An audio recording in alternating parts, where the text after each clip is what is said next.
Bonjour à tous et bienvenue. Aujourd'hui, on va s'attaquer à un sujet qui nous concerne tous de plus en plus, notre identité numérique.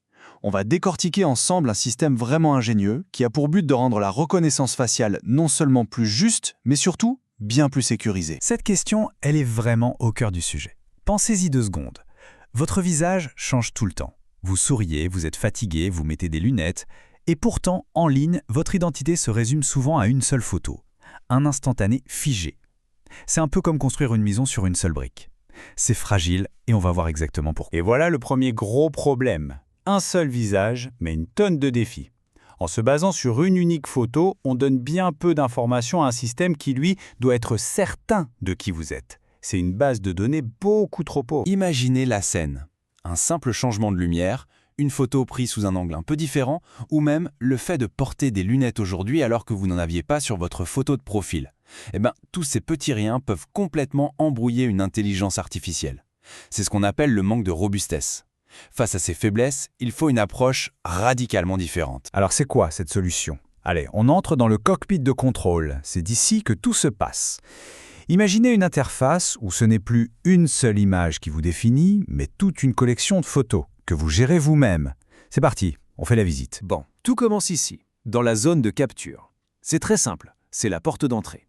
C'est là qu'une nouvelle photo de vous, prise sur le vif, va commencer son parcours pour venir enrichir votre identité numérique. Une fois qu'elle est prise, cette photo, elle va où? Elle rejoint votre grille de photos. C'est un peu comme votre portefeuille d'identité personnelle pour l'intelligence artificielle. Chaque image est une facette de vous et le système lui donne même un score de qualité. Du coup, ce n'est plus une seule image qui se bat toute seule, non, c'est toute une équipe qui travaille pour vous. Ok, mais concrètement, comment une photo passe de votre webcam à cette fameuse base de données? Le processus est un petit voyage en plusieurs étapes et on va le détailler tout de suite. Alors voilà le parcours, c'est simple et transparent en 4 temps. D'abord, l'activation, c'est quand vous autorisez le site à utiliser votre caméra. Pour les développeurs, c'est la fameuse fonction GetUserMedia. Ensuite, la capture, clac, l'image est prise. Puis vient la conversion, une étape cruciale. La photo devient un fichier que la machine peut lire. Et enfin, la transmission. Le fichier est envoyé de manière sécurisée au serveur. De votre clic à votre profil, c'est aussi simple que ça. Et ce qui est vraiment intéressant, c'est ce qui se passe en coulisses. À chaque fois que vous cliquez, que ce soit pour ajouter ou supprimer une photo, il y a un dialogue invisible qui s'engage avec le serveur. Vous cliquez « Ajouter », votre navigateur envoie une requête « Post » comme pour dire « Tiens, voilà une nouvelle info ». Vous cliquez « Supprimer », c'est une requête « Delete ». Chaque clic est une instruction claire, un ordre direct envoyé au système. Ok, donc on a notre collection de photos. C'est super, mais maintenant, c'est le moment de vérité. Le test ultime.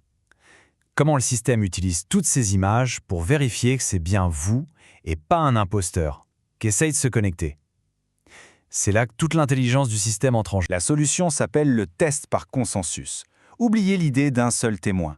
Ici, le système convoque carrément un jury. Et ce jury, c'est l'ensemble de vos photos de référence. Chacune va voter pour décider si la nouvelle photo qu'on lui présente est bien la vôtre ou pas. Cette citation, elle résume absolument tout. La force ne vient pas d'une seule photo parfaite, mais de l'accord de tout un groupe d'images, même si elles sont imparfaites. La sécurité, en fait, elle naît du nombre. Alors regardons comment ce jury délibère. Une nouvelle photo est soumise au vote. La première photo, celle de profil, dit « ça correspond à 92%. Pour moi, c'est un match ». La deuxième, celle avec les lunettes, dit « je dirais 88%. Oui, ça correspond ». Et la photo de face, très nette, donne 95%. C'est un grand oui. Le verdict final est un succès. Vous voyez, ce n'est pas la perfection d'un seul score qui compte, c'est la convergence de tous les avis. Au final, on aboutit à une identité beaucoup plus forte. Cette approche a plusieurs facettes, elle répond directement à toutes les faiblesses qu'on a vues au début. Elle est plus résiliente, plus souple et, en fin de compte, bien plus digne de confiance. Les avantages clés sont donc évidents. 1. Une meilleure précision, parce qu'on se base sur plus de données. 2. Une plus grande robustesse face aux changements, comme une nouvelle coiffure ou le port d'une barbe. 3. Ça donne de la flexibilité à l'utilisateur qui peut mettre son profil à jour. Et tout ça nous mène au point 4, une sécurité renforcée.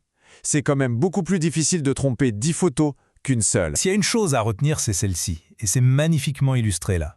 La robustesse, la vraie sécurité, c'est toujours plus que 1. C'est ce passage de l'unique au multiple qui fait absolument toute la différence. Et tout ça nous amène à une dernière question pour l'avenir. Si on peut rendre nos visages numériques plus dynamiques, comment peut-on aller plus loin et construire des identités en ligne qui capturent vraiment toute la complexité de qui nous sommes?